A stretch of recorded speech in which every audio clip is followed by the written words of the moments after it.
just, yeah. Is everybody ready? Okay. Good afternoon. Thank you for joining us this afternoon. To my right, as you all know, is Chief Dan O'Shea. To his right is Chief Deputy Rick Saganic with the Winnebago County Sheriff's Police. To his right is Lieutenant Pete Del Pra with the Winnebago County Sheriff's Police Department. To my left is Chief of Staff Mike Rock. To his left is Lieutenant Dave Mccune, and to his left is Deputy State's Attorney Brenda Quaddy. I'm here today to provide you with an update on an ongoing joint criminal investigation. In 2019, members of the Rockford Police Department Narcotics Division, along with DEA Rockford Task Force, the FBI, SLANT, and the Winnebago County Sheriff's Narcotics Unit collaborated in a joint investigation regarding criminal activity within Winnebago County. The collaboration between the law enforcement agencies as well as our federal partners has culminated in a total of 16 individuals being charged and arrested. The recovery of 6 firearms, the potential seizure of 17 vehicles. In addition, the state has filed 12 charges, has charged 12 individuals out of the 16, and our federal partners have charged the other 4 individuals. This is an ongoing investigation. The first individual that has been charged by the State's Attorney's Office is John F. Curtis, date of birth January 6, 1976. He is currently in custody, and he is charged with 1 count of delivery of controlled substance, 1 count of delivery of controlled substance 1 to 15 grams. He is scheduled to appear before the Honorable Judge Joseph McGraw on March 17, 2020 at 9 a.m. in Courtroom A at the Winnebago County Justice Center. The next individual is Daniel D Mccune, date of birth July 5, 1973. Mr. Mccune is charged with 3 counts of delivery of a controlled substance, that being heroin. He is scheduled to appear in front of the Honorable Judge Ronald White on February 19th at 8:30 in Courtroom B in the Winnebago County Justice Center. Eunice F. Jarrett, date of birth April 7th, 1980. Charged with 1 count of delivery of controlled substance. This defendant is scheduled to appear in front of the Honorable Judge Ronald White on February 14th, 2020 at 9 a.m. in Courtroom 316. Gregory L. Watson, date of birth May 29th, 1987. This defendant is charged with 2 counts of delivery of a controlled substance. This defendant is scheduled to appear before the Honorable Judge Joseph McGraw on March 17, 2020 in Courtroom A at 9 a.m. Marilyn Powell, date of birth October 27, 1978. He is charged with 1 count of delivery of controlled substance, 1 to 15 grams, and 1 count of possession with intent to deliver. He is currently wanted. An arrest warrant has been issued with a bond of $500,000. The next individual, Sherman Jones, date of birth March 30th, 1979. Currently charged with 1 count of delivery of a controlled substance and 2 counts of delivery of controlled substance. This defendant is also currently wanted on an arrest warrant with a bond of $350,000. Antoine Sherman, date of birth November 2nd, 1983. Mr. Sherman is charged with 2 counts of delivery of a controlled substance, 15 to 100 grams of cocaine. He is currently wanted with an arrest warrant that has been issued with a bond of $750,000. Thomas C. Cravens, date of birth October 15, 1977. Charged with 1 count of armed habitual criminal. He is currently wanted on an arrest warrant that has been issued with a bond of $500,000. Tyrone L. T. Anderson, Date of birth, April 2nd, 1986. He is charged with 1 count of unlawful use of a weapon by a felon. He also is currently wanted on a warrant with a bond set at $300,000. DeMargio F. Tripp, date of birth November 16, 1989. He is charged with 1 count of armed habitual criminal, 1 count of possession with intent to deliver 1 to 15 grams, 1 count of possession with intent to deliver cannabis 500 to 2,000 grams, and 3 counts of unlawful use of weapons by a felon. This defendant is scheduled to appear in front of the Honorable Judge Ronald White on February 14, 2020 at 8:30 a.m. in courtroom 316 in the Winnebago County Courthouse. Fernando Freeman, date of birth March 15, 1982. He is charged with 1 count of possession with intent to deliver 15 to 100 grams, 1 count of possession with intent to deliver cocaine 1 to 15 grams, 1 count of armed violence, 1 count of unlawful use of a weapon by a felon, and 1 count of unlawful possession of a stolen firearm. This defendant is scheduled to appear in front of the Honorable Judge Deborah Schaefer on February 28, 2020 at 9 a.m. courtroom B in the Winnebago County Justice Center. The last individual we charged is Joe Anderson, date of birth July 20th, 1984. Mr. Anderson pled guilty to 1 count of possession of controlled substance on January 30th, 2020. All of the other individuals named in this press conference are presumed innocent. The charges are merely allegations against them until or unless proven guilty in a court of law. When illegal contraband is in our community, it poses a severe danger. And when it is removed from our community, the community and the environment is safer and healthier. My goal as state's attorney is to continue to work with local law enforcement and our federal partners and the U.S. Attorney's Office to eradicate and remove the illegal narcotics trafficking in our community and the illegal possession of firearms in our community. At this time, I would ask Chief O'Shea to step forward and say a few words. Thank you. So, as we've stated before, we will continue to use all resources, ours, local, state, federal, to go after the people that are causing problems in this city. Make no mistake that the violence and the violent crimes that are committed in this city occur mostly because of drugs and gangs. Domestic violence is also always a problem, but these drug dealers, drug peddlers are the ones that we're going after. They're holding guns, they're shooting each other, they're dealing drugs. We're going to go after them with everything we got. I applaud the investigators from all the agencies working together and trying to make Rockford a safer region. At this time, Chief Deputy Rick Saganek will step forward and say a few words.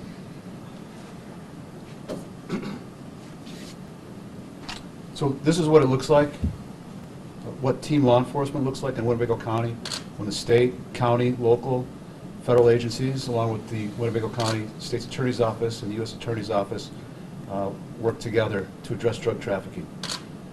The Winnebago County Sheriff's Office would like to thank our partner agencies, specifically all the men and women who took part in this investigation from the various law enforcement agencies. This team approach will continue as long as lawbreakers think it's okay to sell drugs illegally in our county. We will work tirelessly as a team together to keep Winnebago County community a safe place to live, work, and visit. At this time, I'm happy to take any questions that I am able to answer regarding the investigation. Marilyn, would you describe the arrests and the charges against those wanted? Is this something that's significant, a significant bust in your opinion? I think it is significant, and I think that it shows the tenacity and the efforts of all of the law enforcement agencies that were involved to work on this investigation. It has been ongoing since 2019. They have put in a lot of man-hours and a lot of resources from all of the agencies, including our federal partners, to reach this culmination. And so, yes, I think it is significant. And Chief O'Shea touched upon just the violence that when people involved in illegal drug trafficking and in possession of weapons illegally, that leads to more violence in the community. Just discuss, if you would, how these arrests will help hopefully reduce that violent crime. Well, anytime, as I said, we can remove the illegal possession of firearms in our community, we will have a safer community. We have laws in place for individuals who are entitled to possess firearms, and quite frankly, we have laws in place for individuals who do not have a right to have those firearms, and those laws exist for a reason. So anytime you have the illegal possession of firearms in the community, it poses a danger to the safety of the residents within Winnebago County. You mentioned earlier the number of people charged and vehicles seized, but I can't remember if you mentioned how many firearms were taken. I saw some pictures put up on the screen, as well as narcotics as well. Can you go over those numbers if you happen by chance? I can tell you that we seized 6 firearms, including a high caliber rifle and a stolen firearm. So a total of 6 firearms were seized during this joint investigation. With no information on how much or how many narcotics were taken off the street due to this bust? Not specifically, no. The amounts are alleged in the charges that were filed against the individuals that I read.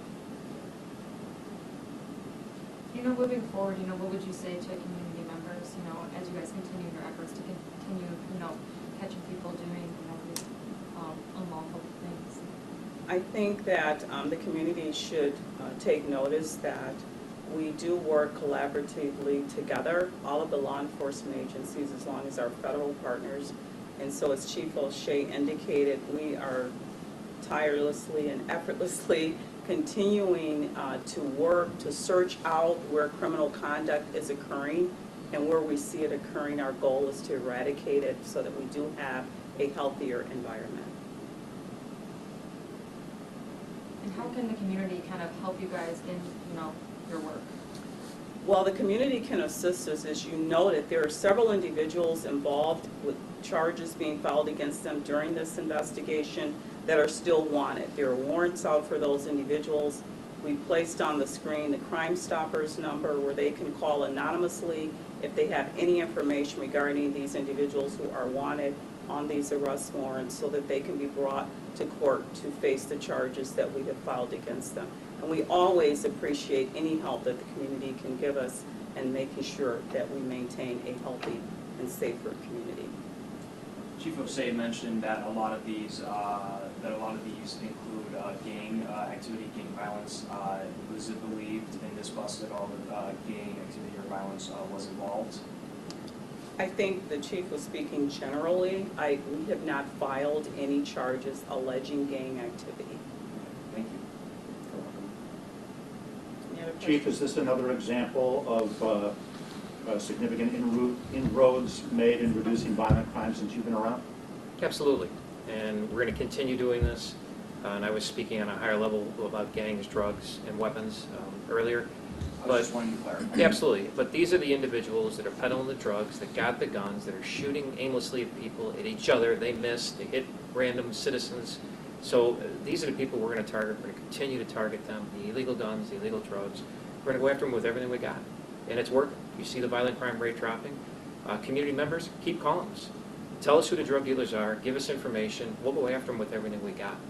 We don't know just by a miracle who the drug dealers are. Call us. Continue to call us. We're getting great response from the community, and all we ask is keep giving us more information. We'll work with it, and we'll work anonymously with people, or keep them anonymous as much as possible. Any other questions? Okay, thank you. Thank you.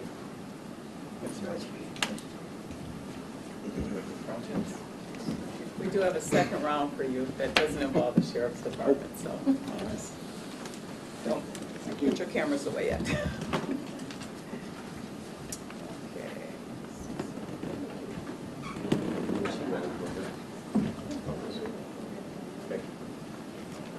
Yeah, no, we got two.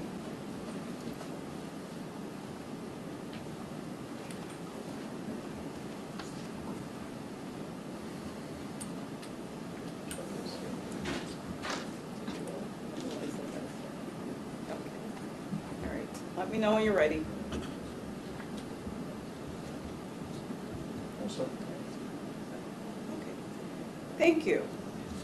Today I'd like to update you on an ongoing criminal investigation with the Rockford Police Department.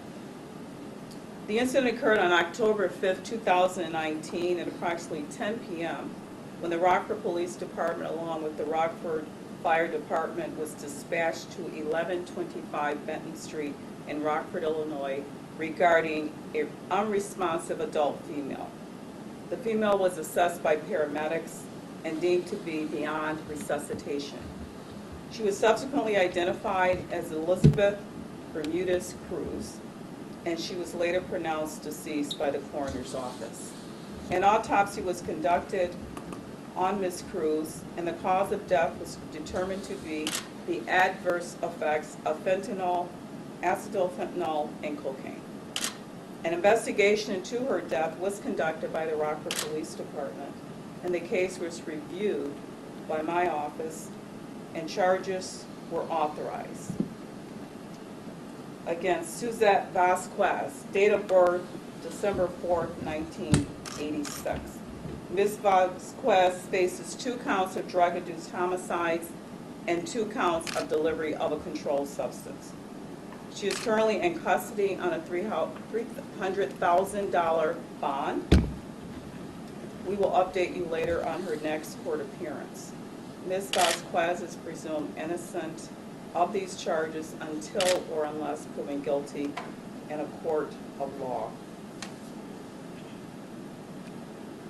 The abuse of drugs in our community destroys lives and families.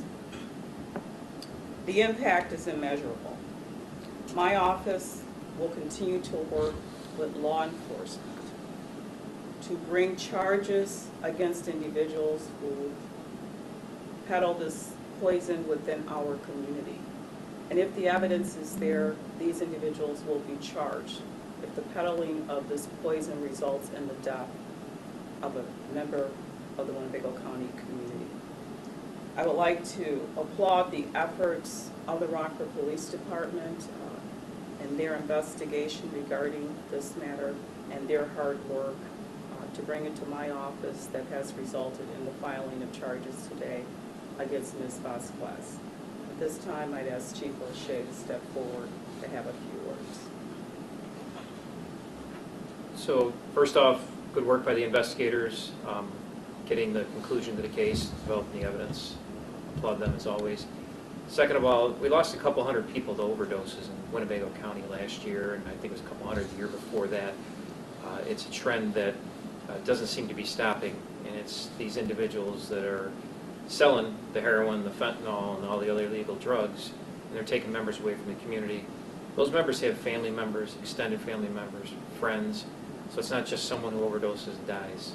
There's family, friends, everybody else is affected by that, and that in turn affects the whole community. So we continue to work to go after the drug dealers, tell us who they are, we'll keep working to get them off the streets, and we hope to save some more lives by getting rid of the people that are out there dealing this dope. Thanks. I'll be happy again to answer any questions if you have any questions. when was she taken into custody? Do you know? She was in custody on unrelated charges, and so the warrant was served on her today. Any other questions? Do we believe that the relationship between those two is just Ms. Vasquez as the drug dealer in that case? I understand it's a pending investigation, so I understand there's probably not a lot to say in regards to that, but is that... I cannot comment on the relationship at this point. Obviously, as the case proceeds through the criminal courts, that information will become apparent. Any other questions? Okay. Thank you, everyone, for coming out on a snowy day.